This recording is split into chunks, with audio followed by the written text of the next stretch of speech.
So make sure that you guys are doing that as well. So guess what? It's time to bring on our phenomenal speaker who dropped the mic on us yesterday. We got to get a warehouse full of mics so people keep dropping them.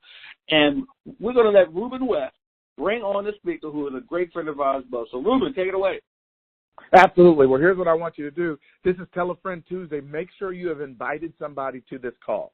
We don't know how the words are going to impact them, but we do know that if they don't hear them, they won't be impacted. The speaker I'm bringing to the microphone today is none other than Sakoni Prince from Mobile, Alabama. His calling is to introduce us to ourselves. And I remember reading his book, Are You Climbing the Wrong Mountain? And he talked about getting to the top of a mountain and realizing you were going on the wrong mountain. And here's the thing. He said, wait a minute, you already have mountain climbing skills, so that's a positive, that even though you put in the work, you could turn around and use it for something different. Yesterday, he empowered us with a great message talking about finding our purpose, what we needed to do, and guess what? Putting in the work before we got the position. That sometimes free work is the key work. They got to see you at work, and when they see you putting in that level of work, they say, hey, wait a minute, we need you. And so he's coming back today to deliver us his closing message. Now, listen, there was people yesterday who had their hands up. We didn't get to you. That's okay. We're going to get to you today. So he's going to share some additional information today. If you have a comment or a question, make sure you wait to the end, put your hand up, and we will get to you. And if he shares something that is a good takeaway for you, put it in the feed. Why? Because your big takeaway could be someone else's big breakthrough. I'm bringing to the microphone none other than Mr. Sakoni Prince. Sakoni, are you there? Yes, sir. I'm here. Good morning. Good morning. Can you hear me? Yes, sir. The mic is all yours. Take it away. Okay. Thank you. Thank you again. Well, good morning, Black CEO Global. And again, I said it, Black CEO Global, because I know that there are Black CEOs all around the world. I want to thank the Black CEO Morning Show for allowing me this opportunity to share this information with you. And our series is entitled Getting to Your Last Level. And yesterday I talked about waking up in your purpose. But today I want to talk about walking in your power. Yesterday, in fact, we discussed the plight of a would-be king, King David. And we talked about how David spent time preparing for his promised position as king. And David had to wake up in his purpose. But today, in fact, we're going to talk about how you get to that last level by walking in your power. Yesterday, we had an exercise, and the exercise was having you close your eyes and look back over your life, in fact, to those times where you felt as if you were in your element and you were serving other people.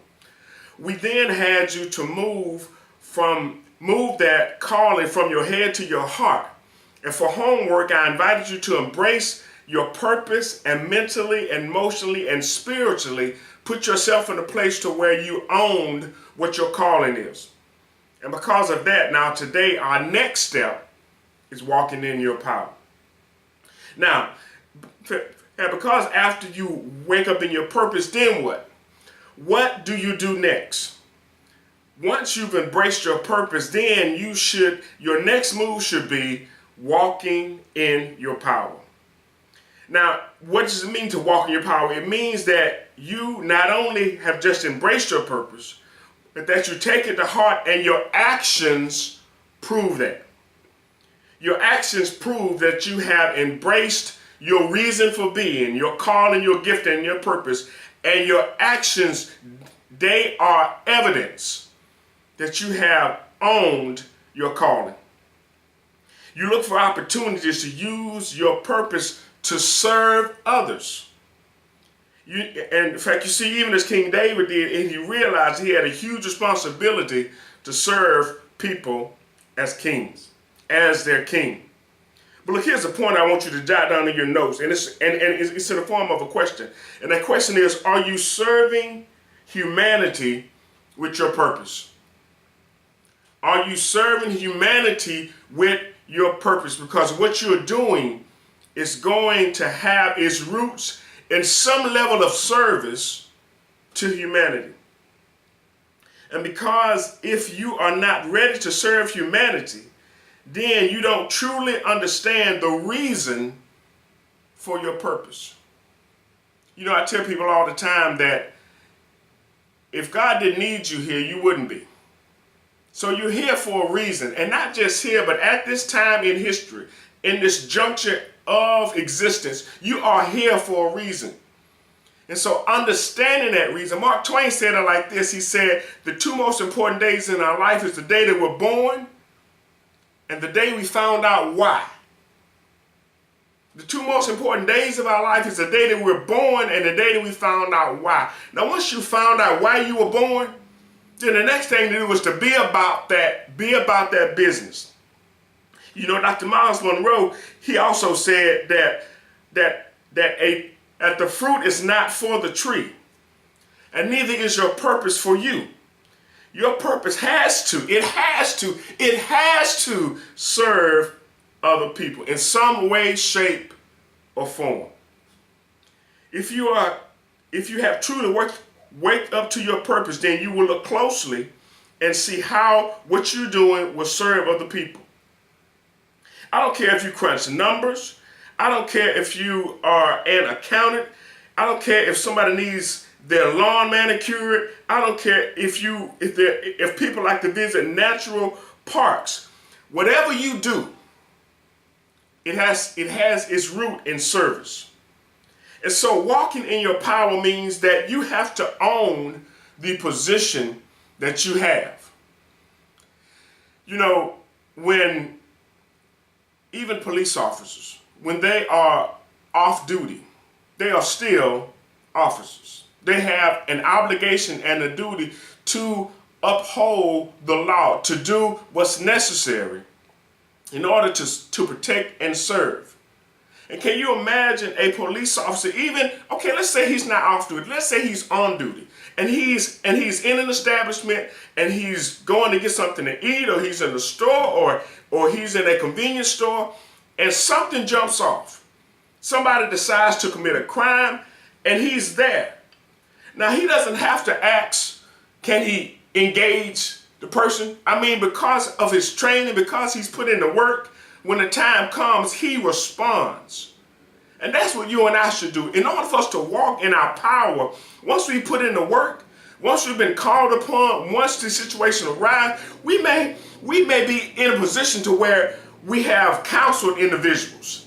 We've actually spent time counseling youth, maybe at school or at a community center. And then we find ourselves running into somebody. Now, we're not on the job, we're not where we're getting paid or even being recognized, but we have the skills needed to walk in our power and to actually affect and touch somebody's life. So after you've woke up in your purpose, are you going to walk in it? And that's a question that you have to answer yourself. Look, say this with me. Say, I have someone to serve. And I know I can't hear you, but I just believe because of the seriousness of your calling, because of the seriousness of your purpose, you are saying that, because as you're saying that, you're reminding yourself that you have someone to serve. Now say it again. I have someone to serve. And see, that gets you looking externally. It gets you looking at who can I benefit, who can I help?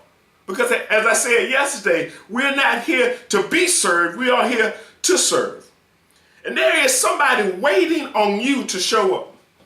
They're waiting on you to show up in your business. They're waiting on you to show up with your skills. They're waiting on you to show up with your story. They're waiting on you to show up with that cookbook that you wrote. They're waiting for you to write that play or actually star in that movie. You are an example. Somebody is waiting on you.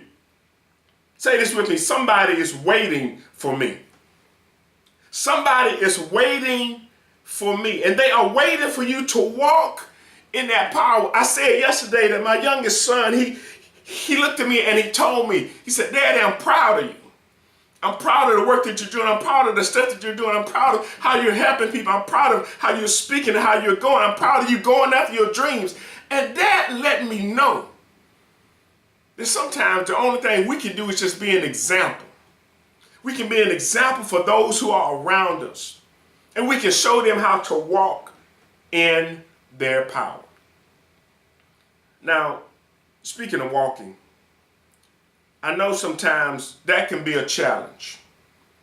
Even for myself, some of you may not know, but last year, I wound up having total hip replacement. And I know some of you saying, what? Wait, what? You had what? Yes, I had a total hip replacement. What's it called? You don't sound that old. How is it that you're telling me that you had a total hip replacement? I'm telling you that because back in 2001, I was in a car accident. I got hit in the side and I got side whiplash. And I had chiropractic care done on my upper neck, but nothing was ever done to my lower back. And over time, as I started to turn and move and bend, I noticed pain started to happen. So guess what? I stopped turning, I stopped moving, and I stopped bending to avoid that pain. And sometimes you and I, we do stuff to avoid pain, but it winds up costing us later. Because of the lack of movement in those areas in my body, osteoarthritis set up in my left hip. And it didn't get better. It got worse, progressively worse. And I mean, over time, like I said, this was 2001. So you can tell how long it took before it got to the point to where it was hard for me to walk. It was hard for me to keep going. It was hard for me to keep up with my kids. We took our middle daughter to tour some colleges, and I don't know why. I don't know why, but they just think that everybody can walk around the entire campus in a 2-hour time span. Every time we stopped, I was looking for a place to sit down because my hip was hurting. So it was hard and it was difficult for me to walk. But I knew that if I didn't get something done, that if I didn't have the surgery, I was going to get worse. I wouldn't be able to be there for my family. I wouldn't be able to be there for the people I was sent to serve. I wouldn't be able to walk in my purpose because I wouldn't be able to walk. And some of us, there are people that we need to serve, but then there's stuff that we need to do in order to continue to do that. You know, one thing I've learned is your health is your wealth. Because I don't care what your calling is, unless it's witnessing from a hospital bed, being in a bed isn't really going to help you. It's not going to help the people you're meant to serve. If you can't show up, if you can't stand up, if you can't make your way to where you need to go, there are going to be some people that are going to miss out on your calling, on your purpose. So in order for you to walk in your power, sometimes you have to do the hard things. And I know when people say surgery, folks cringe. But I know for myself, I didn't even look at the surgery. I looked beyond the surgery. I looked at what I was going to get from the surgery. I looked at the ability to be mobile again. I looked at the fact that I wasn't going to be a liability to my family, but I was going to be an asset. I looked beyond the surgery. I didn't even focus on the surgery. And actually, to be honest with you, after the surgery was over, I was like, I can't believe I did that. But I did because I didn't give too much thought to it. I just said, it needs to be done. Let's do it. And when you're going to walk in your own power, you are going to have to make a declaration. It's not about you. And again, even in my situation, it wasn't about me. It was about the people that I was meant to serve. I actually waited until after I finished a summit that I was doing, just so I could actually get through the summit. But the Monday after the summit, I called and got the ball rolling and went on and had the surgery done. So, walking in your power means that you are going to have to do some things that may seem difficult at the time, but they're for the greater good. They're for the greater good. There are some things you're going to have to endure and go through so that somebody else can benefit from the gift that you have. There's some sacrifices you're going to have to make for the sake of other people. For the sake of other people. You know, I know that, in fact, the news, and I know my timeline, especially YouTube, everything has been just filled with reviews and people talking about the Black Panther. Now, if you haven't seen the movie, I'm not going to give any spoilers away. But there was something that stuck out to me in the movie that really fits in what I'm talking about right now. When you walk in your power, no one has to convince you of who you are. And that's one of the things that really stuck out to me about the main character, King T'Challa. No one had to convince him that he was the king or that he was the Black Panther. No one had to convince him. Never in the movie did he ever question who he was. And my goal is to make sure that you get to the point in your life that you never have to question who you are. If somebody walked in this room right now and said, every woman in here gets $1 million, one thing I know for a fact, I don't get $1 million. Because I'm not a woman. I know who I am. I don't even need to try to pretend to grab a wig to put on a dress. None of that. Because I know who I am. And when you know who you are, it don't matter. Like Tyler Perry said, it's not what they call you. It's what you answer to. And when you truly know who you are, it really doesn't matter what people say about you. It really doesn't matter their criticisms. It really doesn't matter. In order for you to walk in your power, knowing who you are, embracing who you are, selling that issue well before the time comes, that's one of the reasons why they have boot camps. They have boot camps for the enlisted individuals so they can go through, for the soldiers to go through that testing time. Because when you get out on the battlefield, when you are on a mission, that's the wrong time to figure out whether or not you're in it to win it. That's the wrong time for you to figure out whether or not you're serious about what you said when you signed up and took that pledge. That's the wrong time to try to figure that out. So knowing who you are ahead of time is so critically important. You know, in Black Panther solo movie, in fact, when it came out, they had no origin story.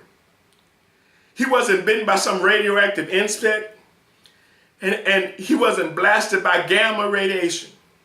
He did come from, and he did not even come from a distant planet.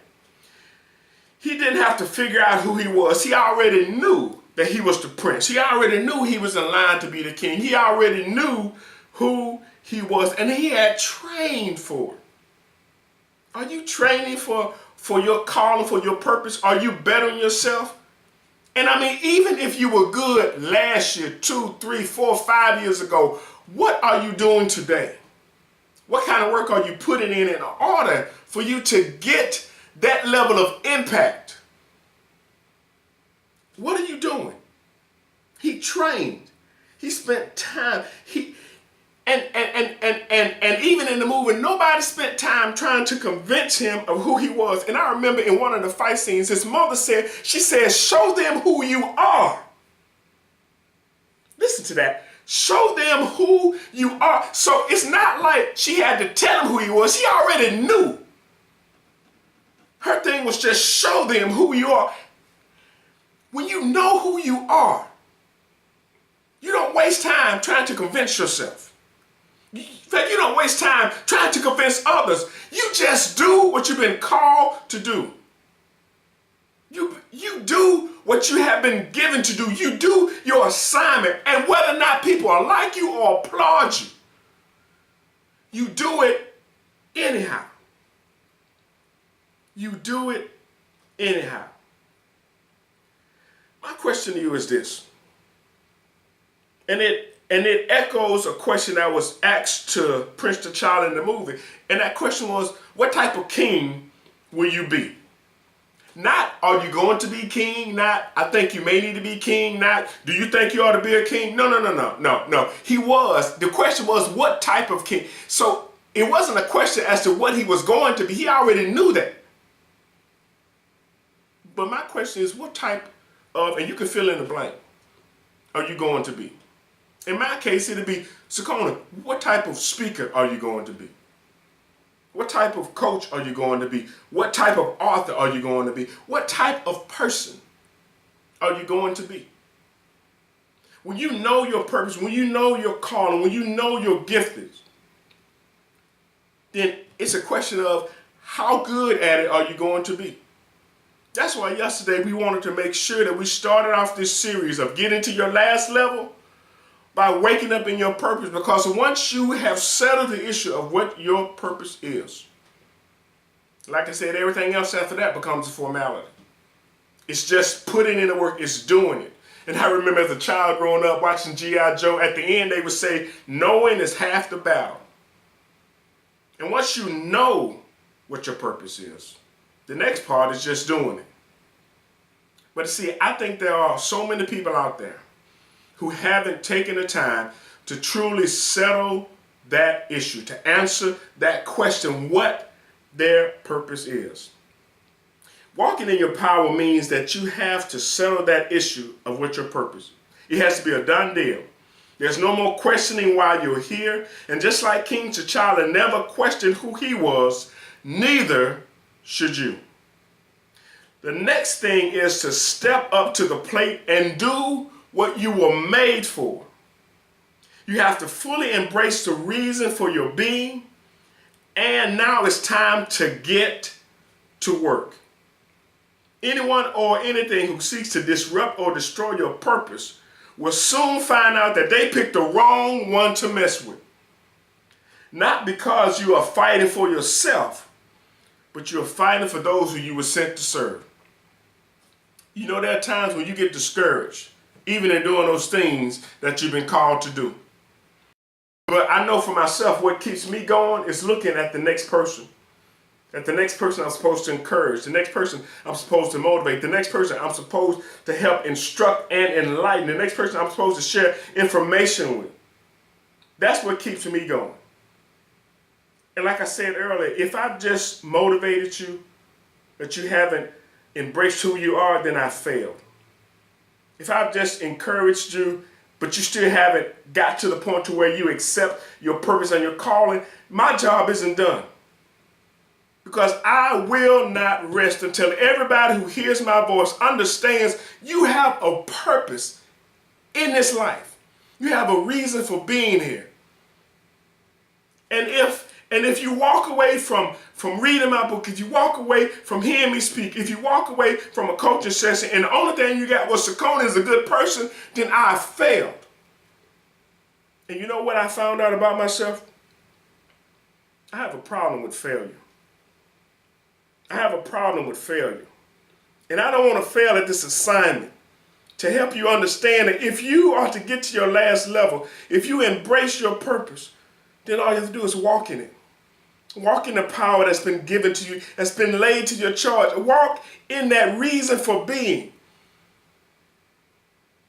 If you do that, the impact you have will ripple through time and eternity. If you do that, somebody will come up to you and say, you know, because of you, I didn't quit. Because of you, I didn't give up. Because of you, I didn't stop. Just walking in your power sometimes sets an example for those who are looking up to you, and you never know who they are. You may never know their name.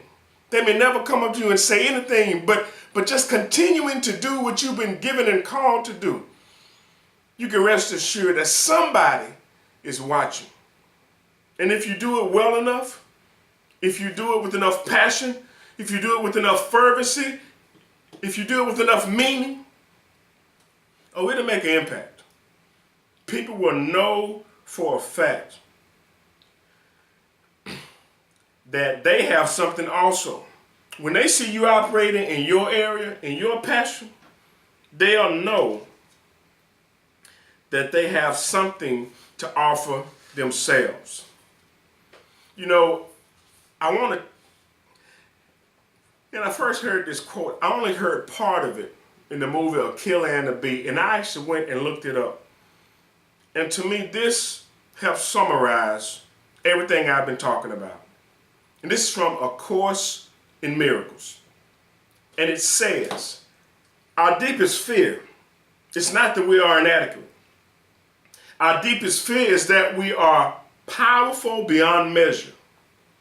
It is our light, not our darkness, that most frightens us. We ask ourselves, who am I to be brilliant, gorgeous, talented, or fabulous? Actually, the real question should be, Who are you not to be? You are a child of God, and you playing small does not serve the world. There is nothing enlightened about you shrinking so that others don't feel insecure around you. We are all meant to shine as children do, and we are born to make manifest the glory of God that's within us.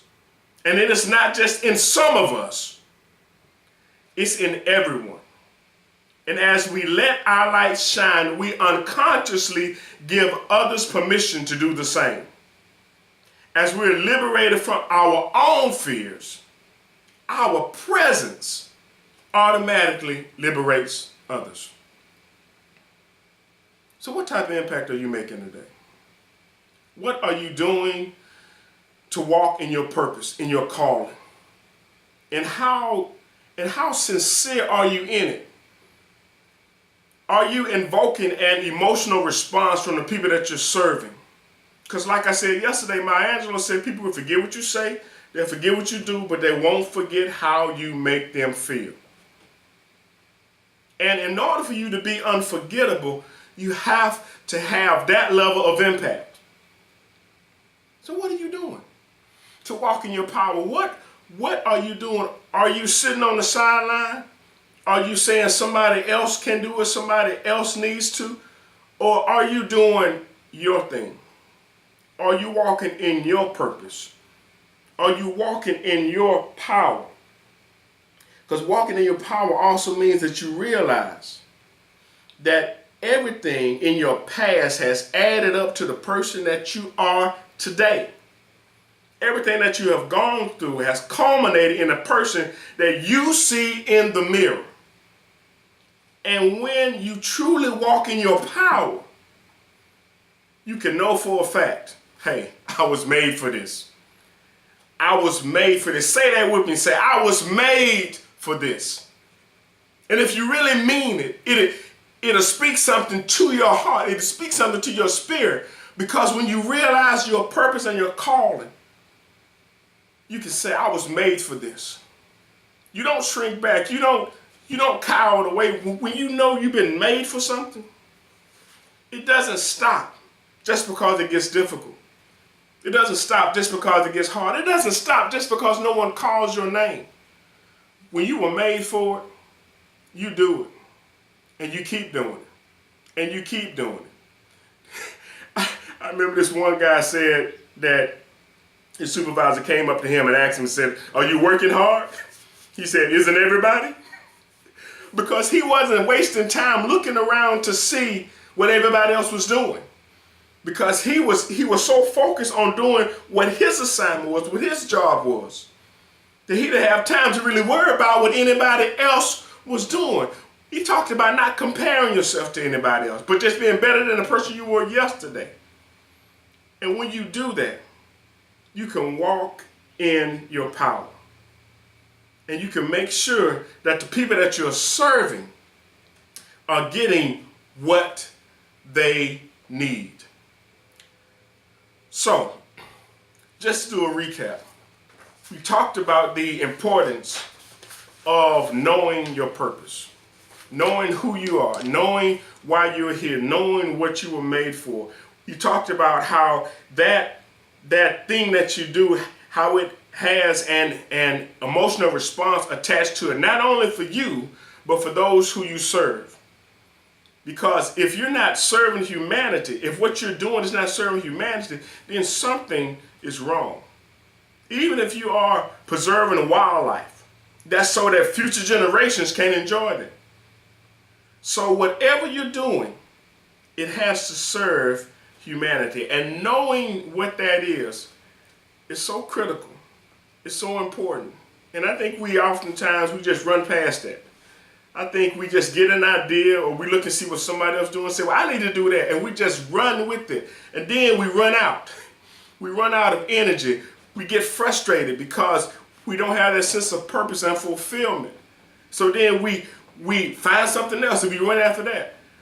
But when you look at your life and look at the things that you've been gifted to do, the things that you've been called to do, the things that you've been ordained to do, and how you do it effortlessly, then you find yourself operating in that. You know, so many people would have a hard time believing that as a child I had a stuttering problem. I had a problem talking. And if you would have told me as a 6th or 7th grader, you know, Sakona, one day you're going to be speaking to hundreds of thousands of people, I would have laughed at you. I would have thought you had lost your mind. But yet, here I am today. And you know, one of the things I learned, even in my speech impediment, even with that, I had so much to offer, so much to share, that I had to acknowledge the problem I had to address the problem, and then if that didn't help, I had to attack the problem. I had to acknowledge the fact that I had a speech impediment, that I had a problem communicating. It's not that I was dumb or slow, and I thought to myself, you know, maybe, and so many other people thought the same thing, when you know, Sakona, he's kind of slow. No, that wasn't the case. The reality was that my brain was moving too fast. My mouth was on sentence 1, my mind was on sentence 3. And I was trying to just dump everything out on the table. But you know, the best help I got was from my uncle. My uncle said, you know, Sakona, all you got to do is slow down. All you have to do is slow down. And those words of encouragement, even after I had acknowledged it, and I even tried to address it in school by going to speech therapy. And I hated the way that they came and got me out of class, because I had to go to social studies class. They had to call the roll, and then the person had to come and get me. I said, can I just go to the class by myself? They said, no. You have to go to social studies, and then we have to come and get you. And of course, when they walked up to the door and said, we're here to get Sakona for speech therapy, and you know how cruel kids can be. They were saying, bye, Sakona. And I mean, it just took something from me. But you know what? I didn't let that stop me, because I knew there was so much I had to offer. I knew there was so much I wanted to say and so much I wanted to communicate. So even with that ridicule, I went anyway. But it was the words of my uncle that really helped me to realize I have to slow down, package my thoughts, and put them out. And never would I have thought that I would be doing what I'm doing today. And I believe within my heart of hearts that not only am I walking my purpose, but that I'm walking in the power that my purpose has given me. And I want you to do the same. I want you to be able to say that with so much assurity that nobody can tell you anything different. Because when I looked at the gifting that God had given me, to me, it came with a weight of responsibility. Like I said yesterday, they talk about people being afraid to speak, talk about public speaking is the #1 fear in the world. I'm afraid not to. Because when I look at what's been poured in me and what's been invested in me, and I'm not saying that to try to brag or boast, but I'm saying that because I take it seriously. It's a responsibility of mine to share what I've been given to share. I look at myself like a waiter. I may not be cooking the meal, but I got to bring it to the table. I got to deliver it. I got to make sure that your glass is full with whatever you're drinking. That's my job. And if I'm not there, who's going to do it? We all have people that we're sent to serve. And walking in your power will let you do that. And getting to that last level, you won't have to compare yourself. You will stop trying to be like the person next to you. And you will just be the best possible version of yourself. So, are you going to walk in your power today? Are you going to walk in what you've been given? Are you going to sit on the sidelines? Are you going to let somebody go without? Are you going to let somebody suffer because you were too afraid? You were too scared. You weren't tall enough. You weren't good looking enough. You weren't skinny enough. You know, and even if you start off stammering and stumbling, some of my first videos that I've done, I've deleted them. I'll be honest with you. I went back and I said, no, got to take that off. But I've gotten better. But I know that I'm not at my end. For me, this level that I'm on is my last level. And I'm going to spend the rest of my life exploring it. Now, I don't care what that comes. I don't care what that looks like. But I know who I am. I know why I'm here. I know my calling and my purpose. And one of them is to help you see yours. To help you see yours. Our slogan is making motivation personal by introducing you to yourself. And I first started off with introducing you to yourself. And a lot of people are like, well, that's pretty interesting. The thing of it is, we oftentimes ask questions, but we're just not asking the right ones. And we're not asking the right ones of ourselves. I mean, we have access to almost any information on the planet at our fingertips with our smartphones. So it's not a question of the information. It's, are you asking the right questions? And we're asking questions of everybody else, but we'll never ask them of ourselves.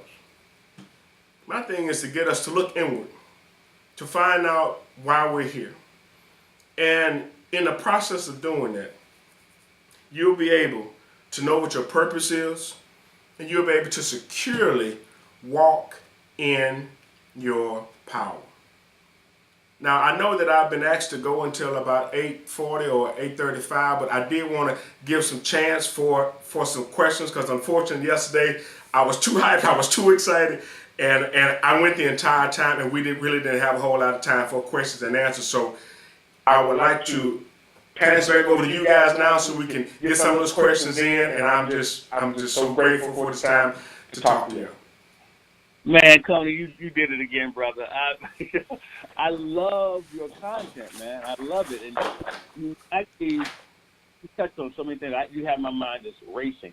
But I know some of the people out there, their minds are racing too. So, look, if you have a question or a comment for Sakoni Prince, I want you to hit *2 right now. I want you to hit *2 right now, and we're going to come to you in a couple of minutes, and we're going to make sure we get you on today to ask your question. Now, I have a question myself, though, Coney. So let's say that someone, has, like you said, let's say they were ridiculed for something in their life. How can they capture that and turn it into something they can use in their purpose in life?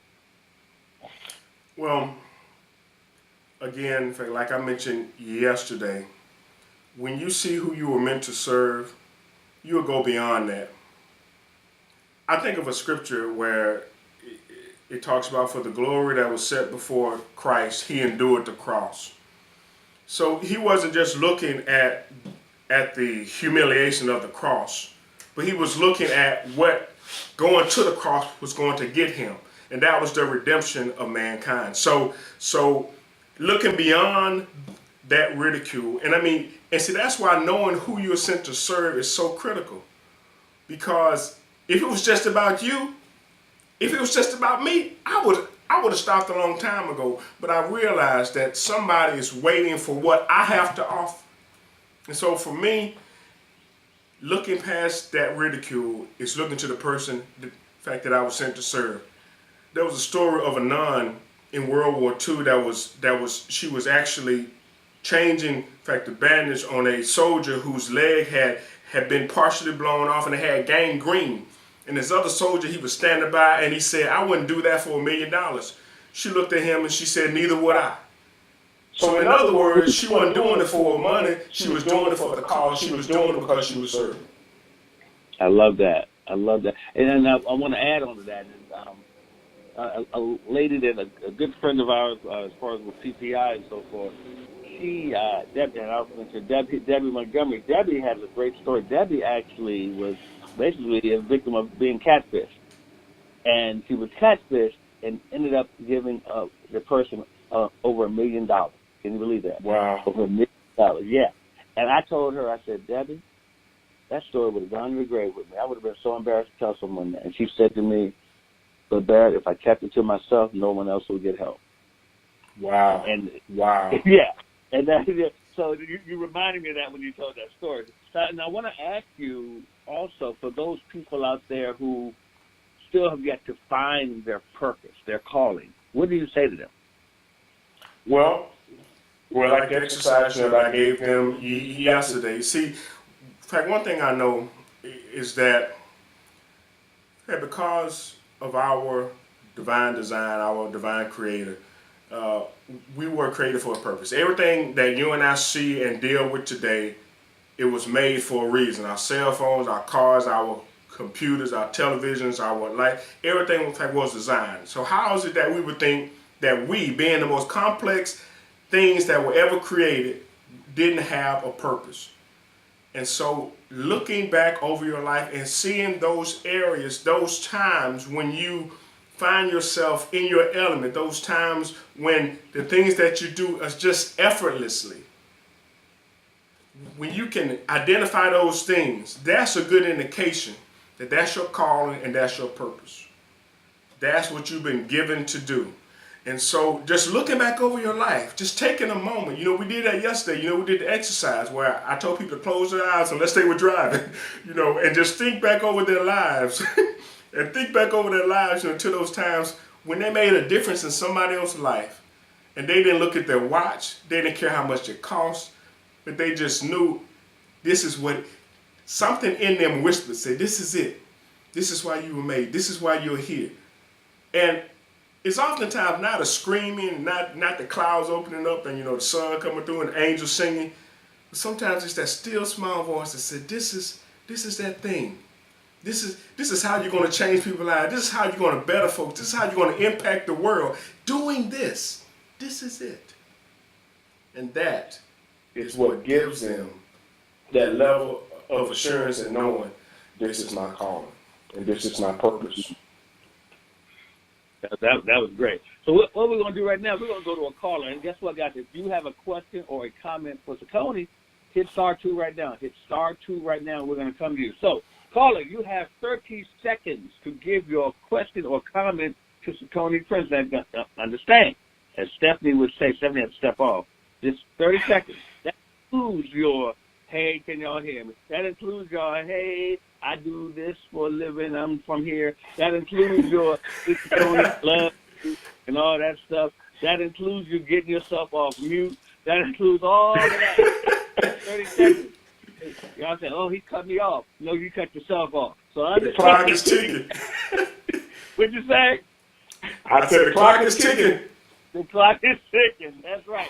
So here we go. 30 seconds. The last 4 digits of your number.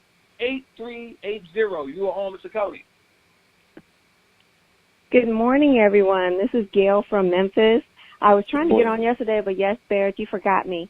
But so I've known. I came across Sakoni about 2 or 3 years ago on Periscope, and this is the first time that I've ever heard him speak. But Sakoni, just love you. Thank you for your message this morning. You spoke life into me, and you just reaffirmed everything that I've ever done in my life, and you keeping me going over here. So you're affecting more than just me, and I appreciate that. So thank you. Thank you. I appreciate you. And I came across Sakoni about 2 or 3 years ago too. So okay. That's my boy, man. Y'all don't know. That's my buddy right there.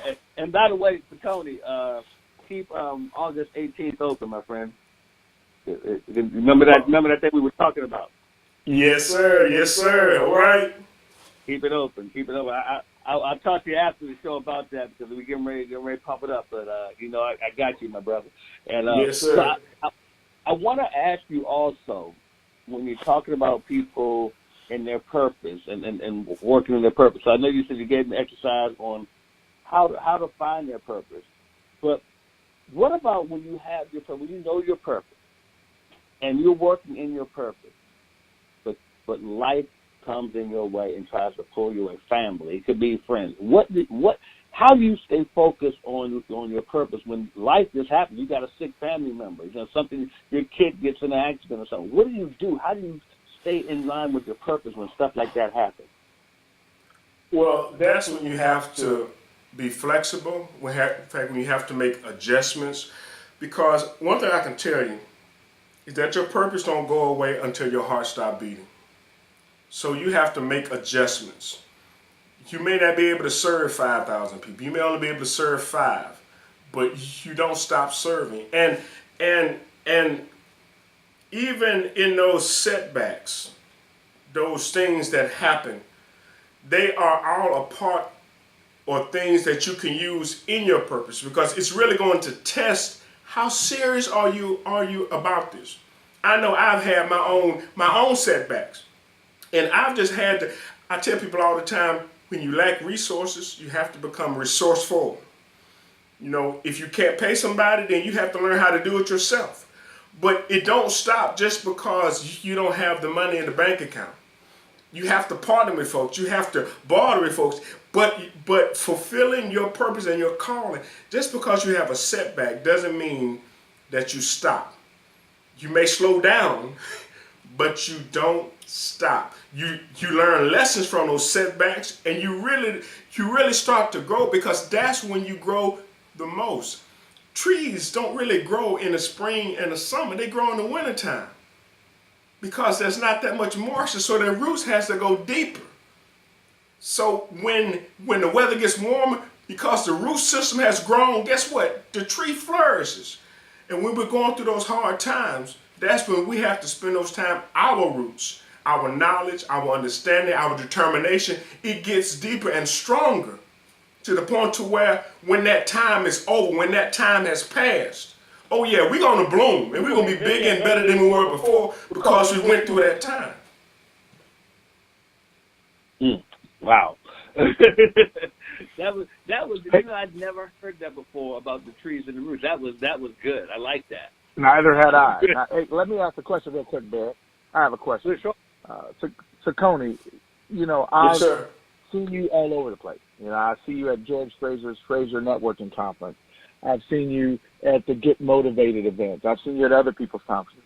And you're always there. You're always supporting. I have two questions. Number one, how important is it for you to get around people like that, because there's a reason that you go?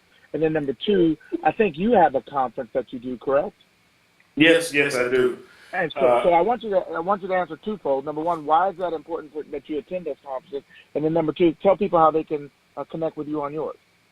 Okay, well, one thing I will tell you is that for those who like barbecuing, take a bag of charcoal and you pour it in a triangle like a pile, and you put the lighter fluid on and you light it, and you let it burn for a while, and then after a while you kind of spread it out so that you have an even cooking feel. Well, if you notice one of those charcoals that kind of rolls over to the side by itself, if you look at it, it starts to cool off a whole lot quicker.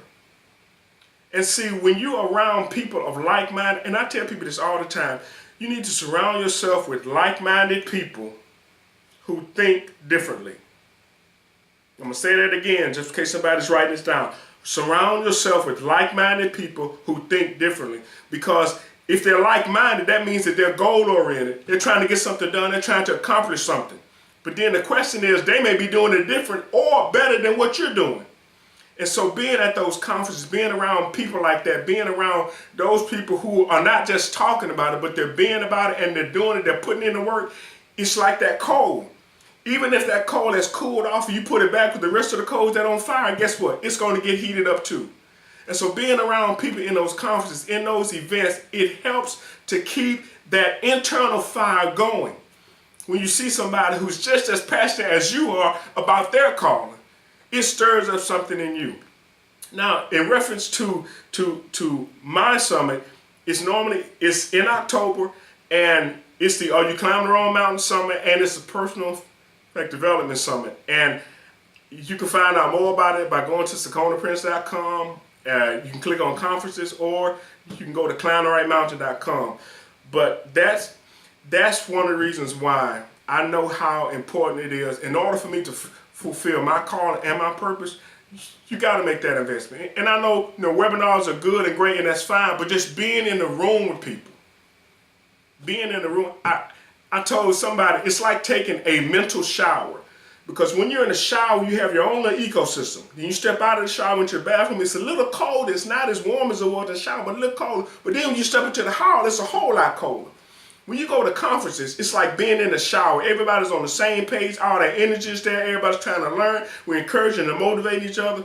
Then when you step out into the hotel lobby, where the vendors are, it's a little warmer, or it's not as warm as it is inside the conference room, but you find yourself going to those conferences keep you having those sort of mental showers. That's why reading, watching, listening will definitely help keep you mentally where you need to be. So Tony, one more time. Let everybody know how they can get in touch with you, my brother. Okay, well, you can go to SiconePrince.com. That's CICONEPRINCE.com. I'm on Facebook, Instagram, LinkedIn, Twitter, and YouTube. You can just search for me. And believe it or not, I've done it myself to make sure that I'm the only Sicone Prince out there.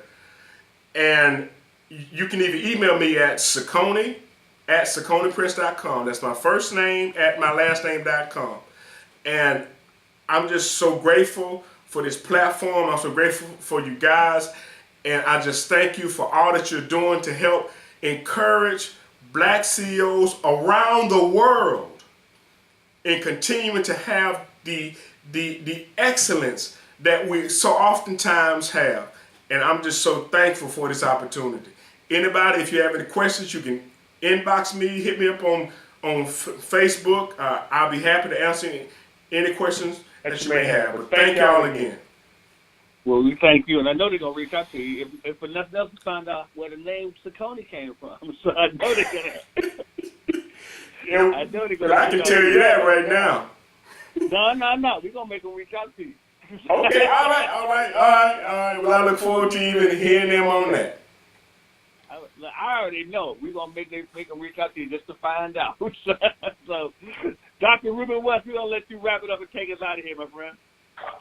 Well, it was another great show. I mean, Sicone, you did your thing. We appreciate you for being the person that you are, being the man that you are, and stepping up.